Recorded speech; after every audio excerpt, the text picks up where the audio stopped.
اللہ کی بارگاہ میں دعا مولا جس مرحوم کے نام سے یہ محفل سجائی گئی، اللہ تعالیٰ انہیں جنت الفردوس میں اعلیٰ سے اعلیٰ مقام عطا فرمائے، ان کی قبر میں نور کی بارشیں عطا فرمائے، اور ان کی جتنے بھی ماننے والے ہیں اللہ تعالیٰ سب کو صبر کرنے کی توفیق عطا فرمائے۔ بس کچھ دیر آپ ہماری بات سنیں۔ اللہ تعالیٰ قرآن مجید میں ارشاد فرماتا ہے، لقد کان لکم فی رسول اللہ اسوۃ حسنہ، یقیناً تمہاری زندگی کا سب سے بہترین رول ماڈل ہمارے محبوب پیارے مصطفیٰ صلی اللہ تعالیٰ علیہ وسلم تھے۔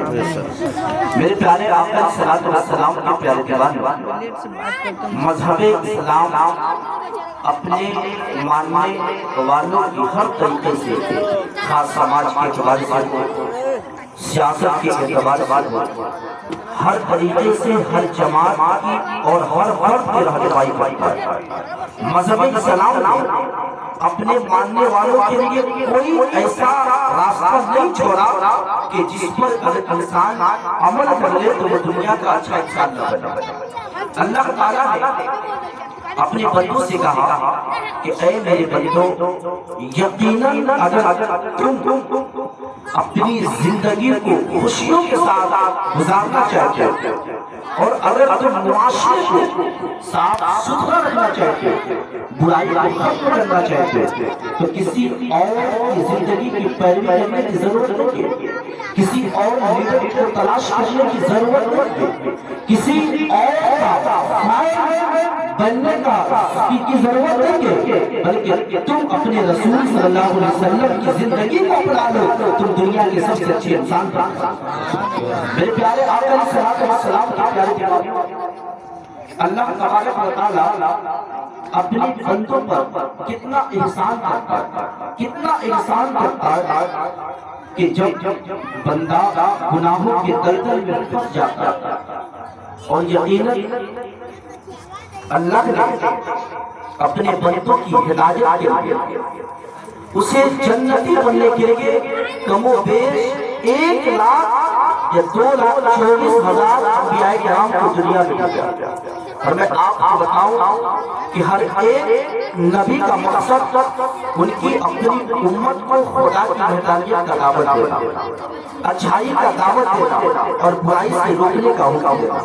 یہ ہر نبی نے اپنی امت کو دیا، اور ہر ایک کا یہی مشن تھا، یہی پیغام تھا، یہی میسیج تھا کہ تم خدا کے قریب ہو جاؤ۔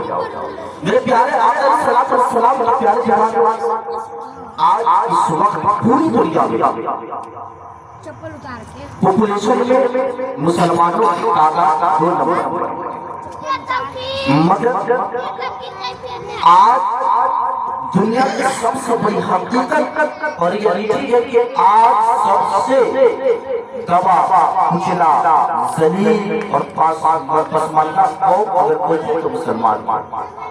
میری بات کو ذرا غور سے سنیں، 4 آدمی، اور میری بات اگر غور سے سن کے اس پر عمل کیا جائے تو ہی 4 آدمی انقلاب برپا کر سکتا ہے۔ پوری دنیا میں آج مسلمان ذلیل ہیں، حالانکہ دوسرے نمبر پہ آخری وجہ کیا ہے؟ آج مسلمانوں کو مارا جا رہا ہے، مسلمانوں کو کاٹا جا رہا ہے، مسلمانوں کو ذلیل کیا جا رہا ہے، مسلمانوں کے پاس کوئی لیڈر نہیں۔ آپ تاریخ کو پڑھیں، جب حضرت ابراہیم علیہ السلام کو ظالم بادشاہ نے، نمرود نے آگ میں ڈال دیا تو اس کو آگ سے اللہ نے بچایا۔ جب حضرت موسیٰ علیہ السلام فرعون نے ظلم کیا تو اللہ نے ان کے لیے سمندر کے راستہ بنا۔ آپ جگہ جگہ پر دیکھیں کہ اللہ نے ہر ایک انبیاء کی، ہر ایک نیک مسلمانوں کو بدل کیا، لیکن خدا میرا وہی ہے جو ابراہیم کا خدا ہے، جو موسیٰ کا خدا ہے، جو عیسیٰ کا خدا ہے، لیکن ہم پر مدد آئے۔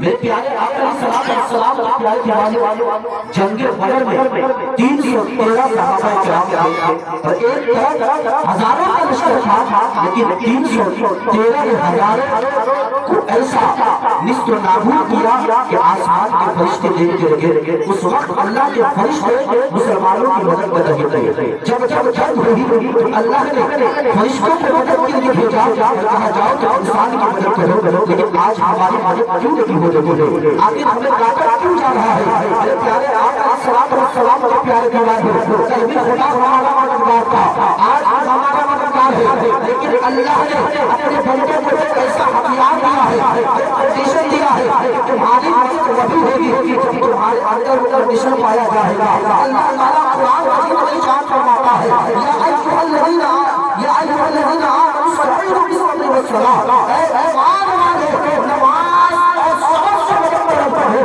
اگر تمہارا رشتہ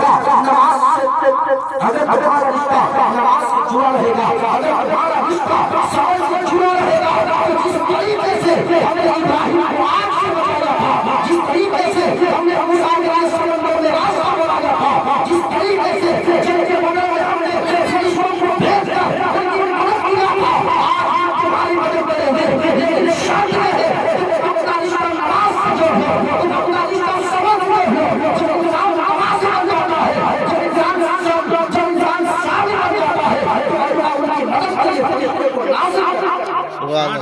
میرے پیارے آقا صلوات و سلام اللہ قرآن میں کیا فرماتا ہے؟ یا ایھا الذین آمنوا استعینوا بالصبر والصلاۃ، اے ایمان والو نماز اور صبر سے مدد مانگو۔ لیکن ہمارے سماج کا عدم کیا کہ ہمارے سماج یا ہماری قوم کا 100% نوجوان پہ نماز ہے۔ دنیا کی حقیقت ہے۔ اب میں آپ سے ایک سوال پوچھنا چاہتا ہوں، میری بات پر ذرا توجہ دیں۔ آپ کو ہندوستان کی حفاظت کے لیے چین سے لڑنا اور ہندوستان کی حفاظت کے لیے بڑے بڑے میزائل، بڑے بڑے ہتھیار، ٹیکنیکل ٹیکنالوجیاں موجود ہے، تاکہ جب کوئی غیر ملک ہمارے ملک پر حملہ کرے تو اس ہتھیار سے اس کا جواب دے سکے، ہے کہ نہیں؟ جس ملک کے پاس ہتھیار نہیں ہے اس ملک پر مضبوط ملک نے قبضہ کر لیا ہے۔ امریکہ آپ اسرائیل تو اگر ہمارے ملک سے کسی دوسرے ملک کی لڑائی ہو تو اگر کوئی نہتے پہنچ جائے اس کے پاس ہتھیار نہ ہو، دوسرے تمام ملک والے ملک ہمارے ملک کے فوجیوں کو مار بغیر ہتھیار کے وہ جنگ لڑ نہیں سکتا، اگر لڑے تو ہار ہوگی۔ اب انہی بات غور کرنا کہ جب ایک عام لڑائی میں ایک انسان کے پاس ہتھیار نہ ہو، ان کے پاس ٹینک نہ ہو اور اس کے پاس میزائل نہ ہو، تو وہ دیش برباد ہو جاتا ہے، دوسرے ملک کا قبضہ ہو جاتا ہے۔ اے مسلمانوں، اللہ نے تمہیں ہتھیار دیا ہے، نماز کے طور پر اللہ نے تمہیں ہتھیار دیا ہے، صبر کے طور پر اللہ نے مجھے ہتھیار دیا ہے، روزہ کے طور پر۔ لیکن آج مسلمان ہے جس کا تعلق نماز سے لگی ہے، روزہ سے لگی ہے، صبر سے لگی ہے، اور مسلمان نماز پڑھنے کی وجہ ہے اپنے وقت کو جوا کھانے میں گزارتا ہے، شراب کھانے میں گزارتا ہے۔ مدد ہو سکتی ہے یاد رکھنا، جب قوم شرابی بن جائے، جب قوم جواری بن جائے، جب قوم زنا کی آگے اپنے وقت کو گزارتا ہے، اللہ اس کی مدد نہیں کرتا ہے، اللہ اس کا ظالم بادشاہ کو مسلط کر دیتا ہے، اس قوم کا نام نشان بن جاتا ہے۔ مسلمانوں آؤ ابھی اللہ کی پکار باقی ہے، اللہ پکار رہا ہے۔ اگر تجھے طاقت چاہیے میری بات آگے آ جائے، اگر تجھے شہرت چاہیے میری بات آگے آ جائے، اگر تجھے دولت چاہیے میری بات آگے آ جائے، قسم خدا کی جہاں کسی کو سکون نہیں ملتا ہے میرے بارگاہ میں آنے والے کو سکون ملتا ہے، جہاں کسی کا کوئی پوچھنے والا نہیں ہوتا ہے مگر کسی بارگاہ میں آتا ہے وہ پروردگار والا اپنا لیتا ہے۔ میں حسین علیہ السلام کے جواب سے یہ دینا چاہتا ہوں، اے نوجوان تم جوئے کے اڈے پر بیٹھ کر اپنے وقت کو برباد کر رہے ہو، چاہتے ہو اس کا تمہاری مدد میں پیش کرتے تھے، کبھی نہیں ہو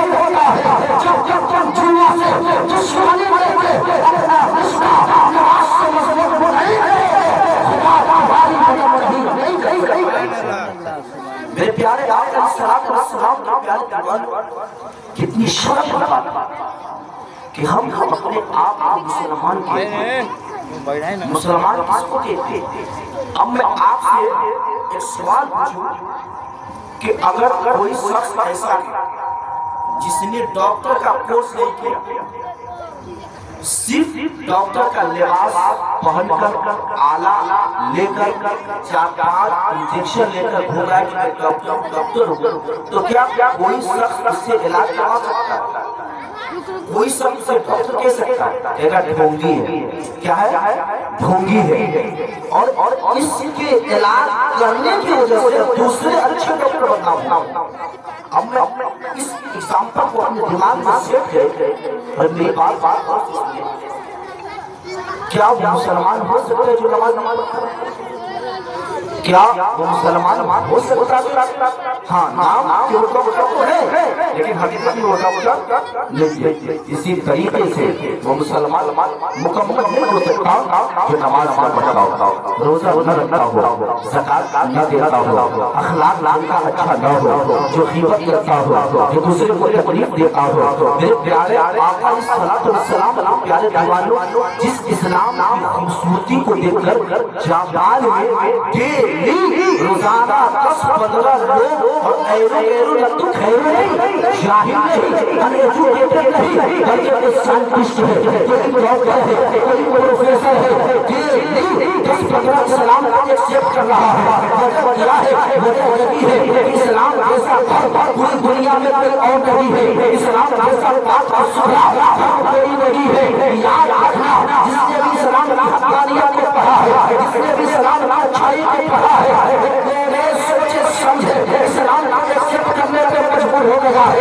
لیکن ہم آج کے مسلمان ہیں، اپنے آپ کو مسلمان کہتے ہیں، اسلام پڑھنے کا وقت نہیں ہے، قرآن پڑھنے کا وقت نہیں ہے، نماز پڑھنے کا وقت نہیں ہے۔ ہم ایسے مسلمان ہیں کہ ہمارا باپ مسلمان تھا تو ہم مسلمان ہیں، ہمارا باپ مسلمان تھا تو ہم مسلمان ہیں، ہمارا دادا مسلمان تھا تو ہم مسلمان ہیں۔ ارے مسلمان ماں سے کہتے ہیں، حضرت بلال سے پوچھو جو اللہ کے نبی پر ایمان لایا ہے، ظالموں نے اس کا سارا لایا ہے، کبھی آپ کو لٹا دیا گیا ہے اور کہا ہے تو اسلام نہیں لایا ہے، تو ہمیں محمد کا خدا نہیں ہے، آپ پر لٹا ہے اور صلاح دے رہا ہے، تو چاہے میری جان لے لے، بلال کے ہر خطے سے نہیں ملے گا، اسلام آ چکا ہے، مسلمان ہو چکا ہے، چاہے میری جان لے لے، بلال آتا سودا ہمارے آگے سے نہیں چلا ہے، بلال آتا بمبا کر سکتا ہے،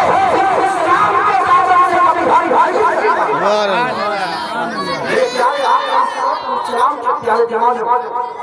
اور ہم بولے آپ کو کہ آج کا 95-97% مسلمان اسلام سے دور ہو چکا ہے۔ اس کا کوئی بھی کام، کوئی بھی طریقہ، کوئی بھی دیوار اسلام کے مطابق 3% ہے، جس کی وجہ سے ہمارا وجود باقی ہے۔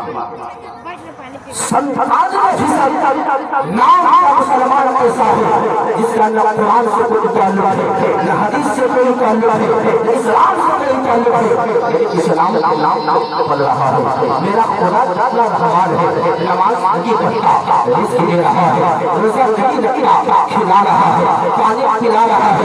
مسلمان ہو کتنے گر چکے ہو، کتنے زمین فروش ہو چکے ہو، خدا اتنا مہربان ہے جس نے تجھے آنکھیں دیا۔ اس اللہ سے پوچھو جس کے پاس آنکھیں نہیں ہے، دنیا دیکھنے کے لیے طرف جاتا ہے، اس لگڑا کو دیکھو چلنے کے لیے طرف جاتا ہے۔ اللہ نے تجھے دعا دیا ہے، اللہ نے تجھے آج سے نعمت عطا کیا ہے، اللہ نے کام عطا کیا ہے، تو کتنا بڑا مشورہ ہے۔ ڈاکٹر ہے، جب کسی کی طبیعت خراب ہوتی ہے وہ ڈاکٹر علاج کر کے اسے اچھا کر دیتا ہے، ڈاکٹر کو خدا ماننے کے لیے تیار ہو جاتا ہے۔ معاذ اللہ خدا کا ہو ڈاکٹر اس کا احسان مانتا ہے، اس کا شکریہ ادا کرتا ہے۔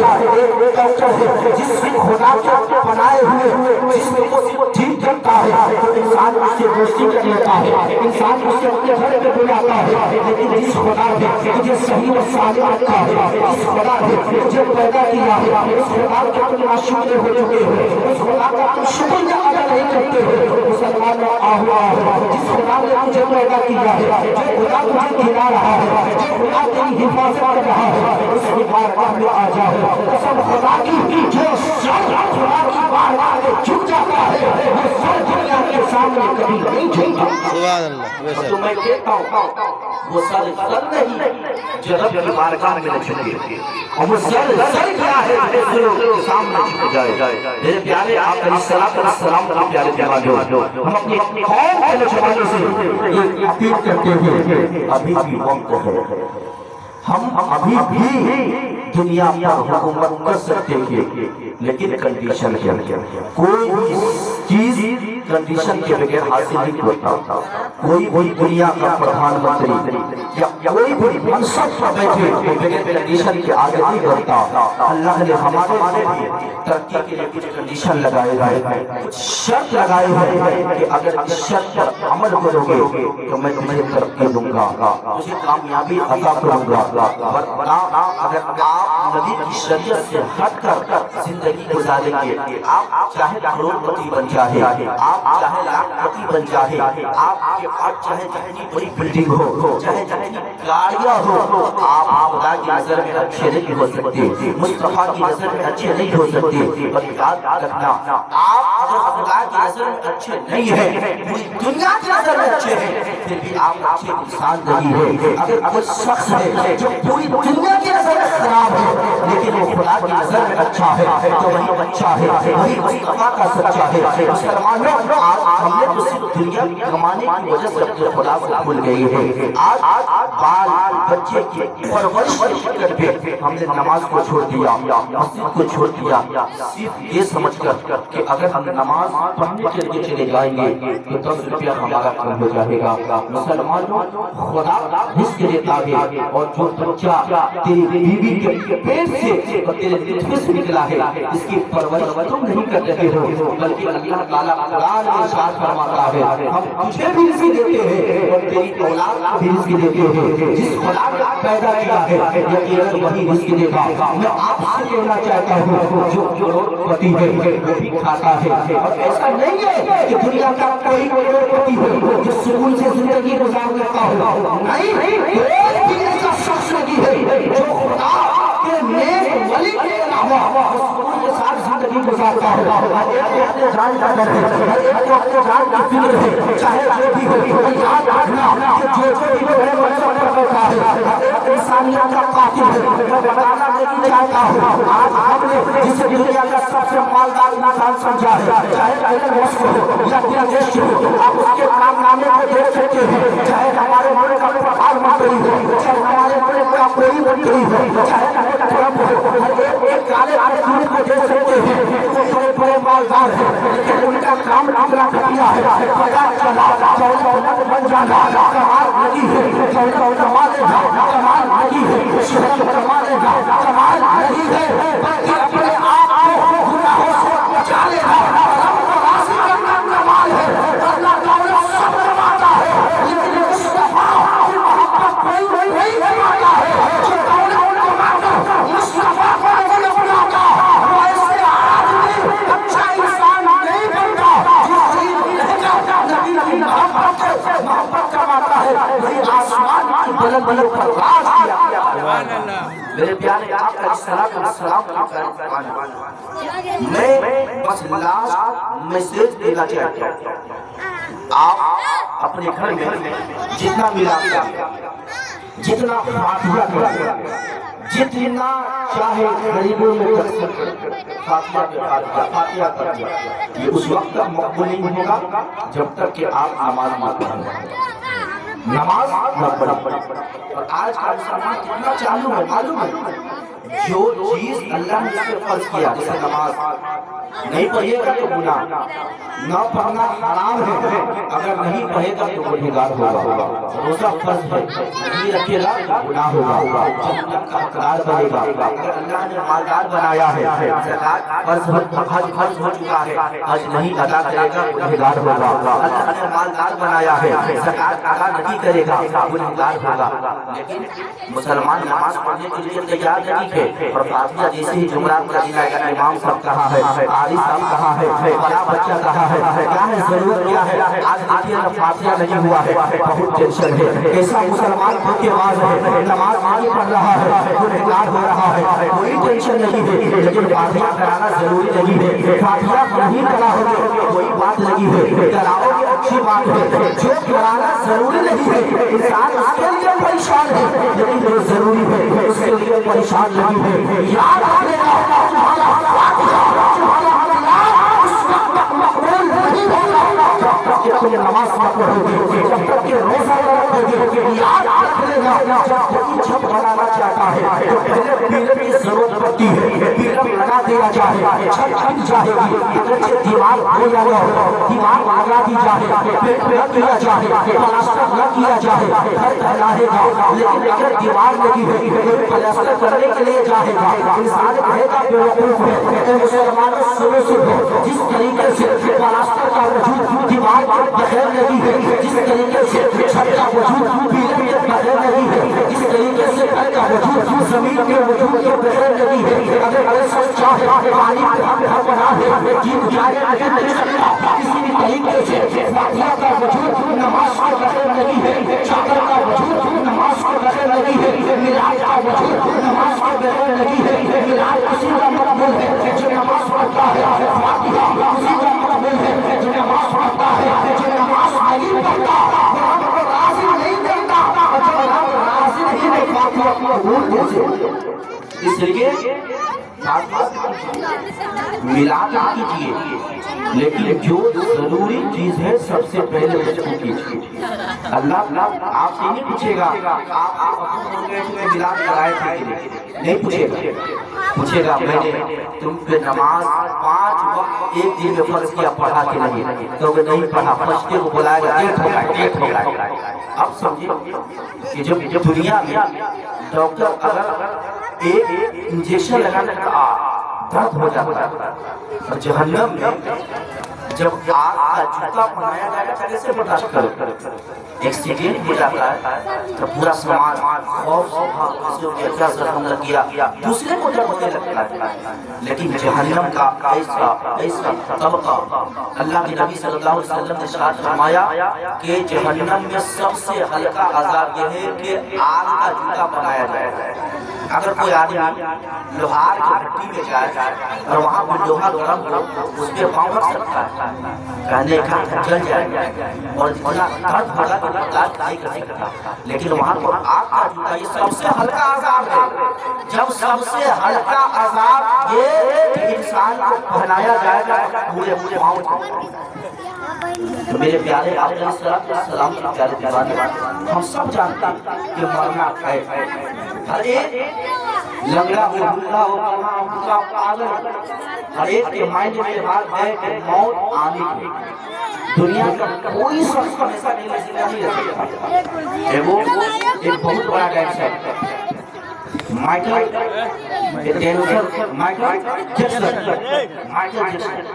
یہ بہت بڑا ڈینس ہے.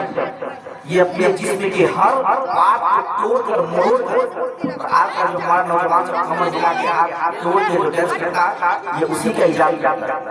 انہوں نے اپنے آپ کو کہا تھا کہ ہم کتنے سال جئیں گے، کتنے سال جئیں گے، 150 سال سے پہلے ہمیں موت نہیں آ سکتی. بڑا بڑا ڈاکٹر اس وقت میں MBBS اور MD کا بڑا رتبہ آتا تھا. اب ہر گھر میں ڈاکٹر پیدا ہو گیا مجھے پوچھتا ہے تو کم سے کم 60 اسپیشلسٹ اس کے پاس آتا تھا. وہ ہر کسی سے بھی ہاتھ ملاتا تو ماسک لگا پھر سینیٹائزر مارتا اور ایسے گھر میں رہتا ہے جس میں ایک سراغ نہیں، اور کہتا کہ میں کتنے دن جیوں گا، لیکن ایک دن ایسا وقت آیا، ایسی حالت آئی کہ ڈاکٹر بھی سامنے گئے، ہر ایک ڈاکٹر اس کے پاس موجود ہے، لیکن وہ موت سے نہیں بچ پایا، حالانکہ اس نے انہیں فالوور سے کہا کہ میں 150 سال جیوں گا، 150 سال تو کیا 60 سال سے نہیں جی پایا، شہرت فرمایا، لیکن انہوں نے موت کو چیلنج کیا تھا، اللہ نے کہا میں نے تجھے شہرت دی ہے، لیکن تو میرے خلاف رہے گا، تو میری بتائی بات کو خراب کرے گا، میں ایسا ہونے نہیں دوں گا۔ بڑے بڑے ڈاکٹر دیکھتے رہ گئے، بڑے بڑے طبیب دیکھتے رہ گئے، اور موت آیا اور اس کے روح کو قبض کر لیا۔ میرے پیارے آقا صلی اللہ علیہ وسلم کے پیارے دیوانوں، کہنے کا مطلب یہ ہے کہ جس نے بھی موت سے ٹکرانے کی کوشش کیا، جس کے پاس بڑے بڑے ڈاکٹر تھے کہ ہر وقت اس کے پاس رکھا جائے گا تاکہ موت نہ آ سکے، اسے بھی موت نے نہیں چھوڑا۔ پیٹ کی بولی ہے، موت ہر ایک کی آنی ہے، لیکن تیاری موت کی تیاری کرنا ہمارے پاس ایک حدیث پاک سنا کے اپنی بات کرنا چاہتا ہوں۔ اگر سننے کے موڈ میں تو یہ تین چار آپ بولی تو سبحان اللہ۔ حضرت عمر فاروق رضی اللہ تعالیٰ عنہ ارشاد فرماتے ہیں، ایک انصاری صحابی اللہ کے نبی صلی اللہ علیہ وسلم کی بارگاہ میں آیا اور عریضہ پیش کیا، یا رسول اللہ صلی اللہ علیہ وسلم، دنیا کا سب سے اچھا انسان کون؟ اللہ کے نبی صلی اللہ علیہ وسلم نے ارشاد فرمایا کہ دنیا کا سب سے اچھا انسان وہ ہے جو اللہ کی عبادت کرتا ہے۔ پھر اس صحابی نے پوچھا، یا رسول اللہ دنیا کا سب سے عقلمند انسان کون ہے؟ دنیا کا سب سے بدھمان، عقلمند، دانشور انسان کون ہے؟ اللہ کے نبی صلی اللہ علیہ وسلم نے ارشاد فرمایا، دنیا کا سب سے عقلمند انسان وہ ہے جو موت کو سب سے زیادہ یاد کرتا ہے۔ اب اس حدیث کو ذرا غور کرتے ہیں کہ موت کو یاد کرنے والا دنیا کا سب سے عقلمند انسان ہے۔ کیوں؟ اس لیے کہ جب انسان کے دلوں میں موت کا تذکرہ ہوتا ہے تو وہ گناہوں سے بچ جاتا ہے، اپنے آپ کو گناہوں سے بچا لیتا ہے، اپنے آپ کو گناہوں سے دور رکھتا ہے۔ اس لیے کہ جب موت کے بارے میں آپ سوچیں گے تو روح کام کرتی ہے، جسم تھکانے لگتا ہے اور انسان گناہوں سے رک جاتا ہے۔ بس ایک حدیث کو سنانا چاہتا ہوں، ایک صحابی رسول ہے، اللہ کے نبی صلی اللہ علیہ وسلم کی بارگاہ میں آتے ہیں کہ یا رسول اللہ میرا دل سخت، آج ہمارا دل سخت ہے، آج ہم ایک دوسرے سے نفرت کرتے ہیں۔ صحابی رسول نے کہا یا رسول اللہ میرا دل سخت ہو چکا ہے، کوئی ایسا عمل بتائیے کہ میرا دل نرم ہو جائے۔ اللہ کے نبی صلی اللہ علیہ وسلم نے ارشاد فرمایا کہ ایک دن میں کم سے کم 2 مرتبہ موت میں آتے ہیں تمہارا دل نرم ہو جائے گا۔ یقیناً جب انسان کے دل میں موت کا ذکر ہوتا ہے نا تو اس کے دل میں جو نفرت ہوتی ہے وہ ختم ہو جاتا ہے، اس لیے کہ وہ سوچتا ہے ہم اس دنیا سے جانا ہے۔ اب دیکھتے بھی ہے بڑا بڑا بلڈر، بڑا بڑا زمین کا مالک، ایسی زمین پڑی ہے، ایسی بلڈنگ کھڑی ہے، فارچونر نہ جانے کیا لیا، صرف بیٹا 5000 کا کفن لا کر مشکل سے قبر میں دفنا دینا، اس کے بعد باپ کہاں گیا، نہ کوئی فاتحہ پڑھنے کے لیے تیار تھا، نہ کوئی اس کی قبر میں جانے کے لیے تیار تھا۔ جیسے ہی قبر سے دفنا کے آیا، 4 بھائی بیٹھا، بھائی وہاں کی زمین میں لوں گا اس لیے کہ مجھے دکان کھولنی ہے، بھائی یہاں کی زمین اگر تو لے لے، ابا کا جتنا بیلنس ہے نا اس میں سے 4 جگہ بانٹ لیتے ہیں، اتنا کم لے لیتے ہیں۔ مسلمانوں ذرا غور کرو، اس اولاد کے لیے خدا کو بھول چکے ہو، آج تیری کمائی ہوئی دولت کام نہیں آتی، اسی لیے اللہ کے نبی نے کہا کہ نیک عمل کرو، اس لیے کہ نیک عمل تمہارا اچھا اخلاق ایسا ہے کہ دنیا میں بھی تجھے عزت دے گا اور آخرت میں بھی تمہاری مدد کرے گا۔ مسلمانوں جہاں بھی رہو نیک کام کرتے رہو، اچھا اخلاق رکھو، کسی کو تکلیف نہ پہنچاؤ، کسی کو مت ستاؤ، کسی کی زمین پہ قبضہ مت کرو۔ قسم خدا کی 2 دن کی زندگی ہے، کوئی تمہارا پوچھنے والا نہیں ہوگا۔ جس زمین کے لیے، جس دولت کے لیے، جس شہرت کے لیے تم آپس میں ایک دوسرے سے نفرت کرتے ہو، تمہیں اپنی زمین میں بھی نہیں، جو زمین میں ہی اگر مان کے چلیے میں 50 لاکھ کی کہیں زمین خرید لوں، میرا بیٹا اس میں دفن کر سکتا نہیں کر سکتا؟ قبرستان اس کو پتا ہے کہ اگر یہاں نہ دیں گے تو ہمارا گھر برباد ہو جائے گا، کرے گا۔ ذرا سوچئے کہ جس زمین کو آپ کروڑوں روپے میں خریدا ہے، اس زمین میں آپ کو دفنایا بھی نہیں جائے گا۔ کہاں دفنایا جائے گا؟ فری کی زمین میں۔ کہاں؟ فری کی زمین میں۔ تو سمجھے کہ جس دولت کے چکر میں تو نے خدا کو چھوڑ دیا، مسجد کو چھوڑ دیا، شریعت کو چھوڑ دیا، اور اس زمین میں مجھے دفنایا بھی نہیں گیا، ایسی زمین خریدنے کا کیا فائدہ؟ ایسا گھر بنانے کا کیا فائدہ؟ ایسی اولاد پیدا کرنے کا کیا فائدہ؟ جو اللہ تجھے بھول جائے، قسم خدا کی اگر تو رب راضی کر لیا ہوتا تو دفن قبرستان میں ہوتا، تیرا مقام جنت میں ہوتا، رب بھی راضی ہوتا، مصطفیٰ بھی راضی ہوتے، پھر دنیا بھی سمجھ جاتی ہے آخرت سمجھ جاتا۔ اللہ کی بارگاہ میں دعا کہ رب کریم ہم سب کو نیک کام کرنے کی توفیق عطا فرمائے۔ اور میں نے جو بھی کہا آپ سے زیادہ محفوظ پر عمل کرنے کی توفیق عطا فرمائے، اور میرے ساتھ آپ کو بھی عمل کرنے کی توفیق عطا فرمائے۔ آئیے مل جل کر کلمہ طیبہ پڑھیں، لا الہ الا اللہ محمد رسول اللہ صلی اللہ علیہ وسلم، کھڑے ہو کر سلام پیش کریں۔